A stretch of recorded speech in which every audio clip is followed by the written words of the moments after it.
Cuba में G77 की बैठक हो रही थी। G20 में चाइना नहीं आकर बहुत बड़ी गलती कर बैठा था और इस गलती को सुधारने की कोशिश G77 यानी G77 में करने की कोशिश कर रहा था, लेकिन डॉक्टर एस जयशंकर ने इसमें पानी डाल दिया। जानेंगे डॉक्टर एस जयशंकर ने क्या किया है। तो वहीं दूसरी तरफ जिस जगह पे ये मीटिंग हो रही थी, अमेरिका के लिए ये टेंशन वाली बात है और इन सब के बीच में चाइना ने अब अपने ही घर में अफरा तफरी मचा दी है और चाइना ने खुद के पैरों पर कुल्हाड़ी मारनी शुरू कर दी है। अपनी कंपनियों के साथ अब चाइना क्या कर रहा है, क्यों भेज रहा है ऑफिस में पुलिस, जानेंगे क्या है मामला। तो वहीं WHO अब टूट पड़ा है चाइना के ऊपर। जानेंगे जियोपॉलिटिक्स में क्या कुछ चल रहा है, आइए जानते हैं इन खबरों को विस्तार से। 3 बेहद महत्वपूर्ण खबरें हैं। पहली बात तो ये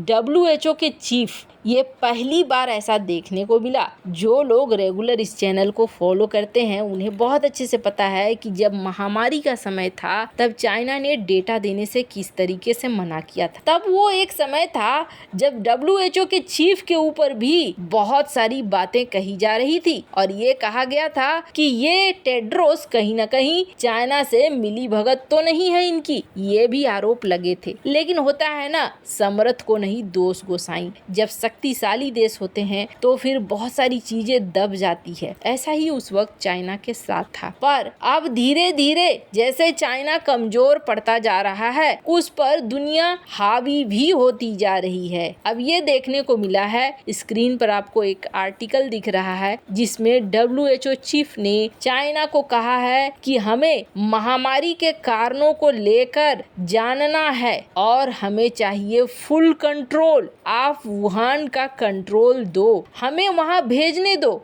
हमारी दूसरी टीम रेडी है वहां जाने के लिए और हम जाकर देखना चाहते हैं, क्योंकि वुहान में ही पहला केस आया था। स्क्रीन पर आप आर्टिकल देख सकते हैं। ये कह रहे हैं कि हम चाइना के ऊपर प्रेशर बना रहे हैं कि हमें फुल एक्सेस मिले ताकि हमें पता चले कि आखिर था क्या और इसका सही इलाज कैसे निकलेगा। खैर, चाइना फुल एक्सेस देगा इसका तो कोई सवाल ही पैदा नहीं होता है, लेकिन हाँ, ये कम से कम देखने को मिला कि WHO अब दबाव बना रहा है। अगर चाइना ना कहेगा तो भी चाइना जाएगा और हाँ कहेगा तो भी जाएगा। ना कहेगा तो यूं जाएगा कि दुनिया समझेगी कुछ तो गड़बड़ है, तभी तो तुम आने नहीं दे रहे हो। हालांकि दुनिया इस बात को समझ रही है और हाँ कहेगा तो सच्चाई निकल कर बाहर आ जाएगी। पर कमजोर होते चाइना के ऊपर ये धीरे धीरे वार हो रहा है। वैसे चाइना अब खुद के पैरों पर भी कुल्हाड़ी मार रहा है और अपनी कंपनियों के अंदर पुलिस भेज रहा है। अपनी टॉप की कंपनी के स्टाफ का भी वही हाल किया है जो अभी तक कुछ खास बड़े नेताओं का किया है। क्या कर रहा है चाइना, पर उससे पहले ये जान लीजिए कि किस तरीके से डॉक्टर एस जयशंकर ने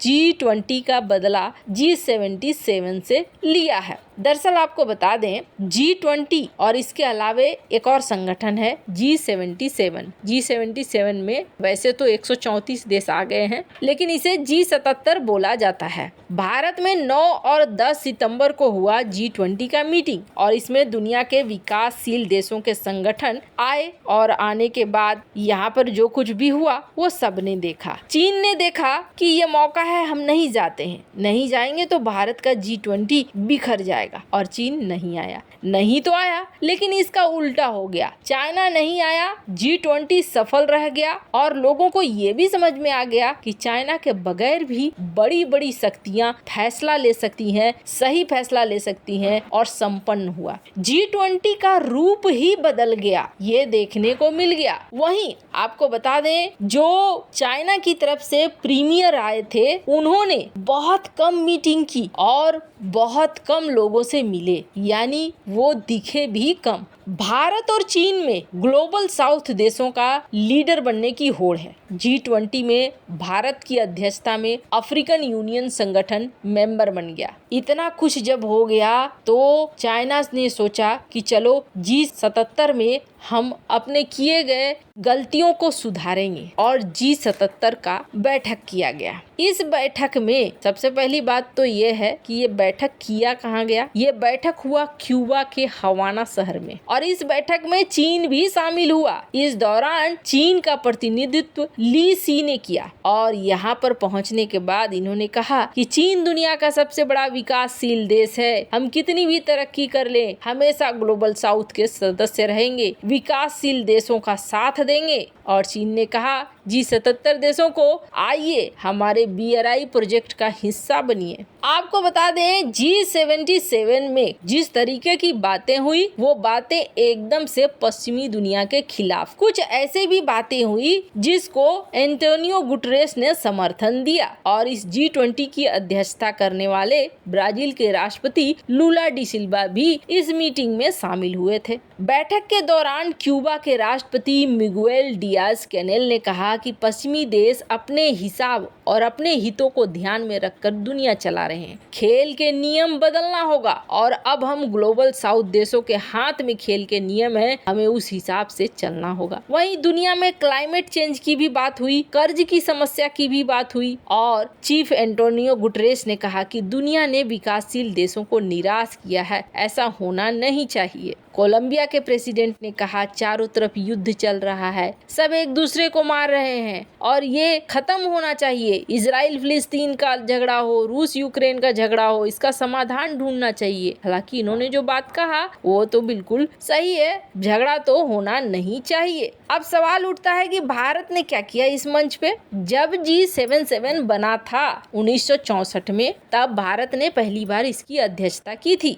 अब इसमें 134 देश हैं, पाकिस्तान और अफगानिस्तान भी इसमें शामिल है। क्यूबा में जो बैठक हुई, इस बैठक में भारत की तरफ से कोई भी बड़ा लीडर शामिल नहीं हो सका। पहले विदेश मंत्री एस जयशंकर ने कहा था वो इस बैठक में शामिल होने के लिए क्यूबा जाएंगे, पर संसद में स्पेशल सेशन होने की वजह से प्रोग्राम कैंसिल करना पड़ा। खैर, डॉक्टर एस जयशंकर G77 में नहीं पहुंचे। जहां एक तरफ ये सब कुछ हो रहा है तो वहीं एक खबर आ रही है चाइना की सबसे बड़ी कंपनी जो रियल एस्टेट की बर्बाद हो चुकी है, एवरग्रांड को लेकर। एवरग्रांड को लेकर अब चाइना की पुलिस यहाँ पर पहुँच रही है, इनके स्टाफ को पकड़ रही है और इन्हें डिटेंट किया जा रहा है। स्टाफ में भी किन्हें, तो आपको बता दें स्टाफ में खास तौर पर मैनेजमेंट वालों को पकड़ा जा रहा है। अब अचानक से ये तोड़फोड़ क्यों शुरू हो रहा है, स्क्रीन पर आप आर्टिकल देख सकते हैं। तो कहा जा रहा है कि इनका लिंक शैडो बैंक से है और शैडो बैंक ने पैसे का बहुत सारा घपला किया है। कहीं न कहीं चाइना को अब ऐसा लग रहा है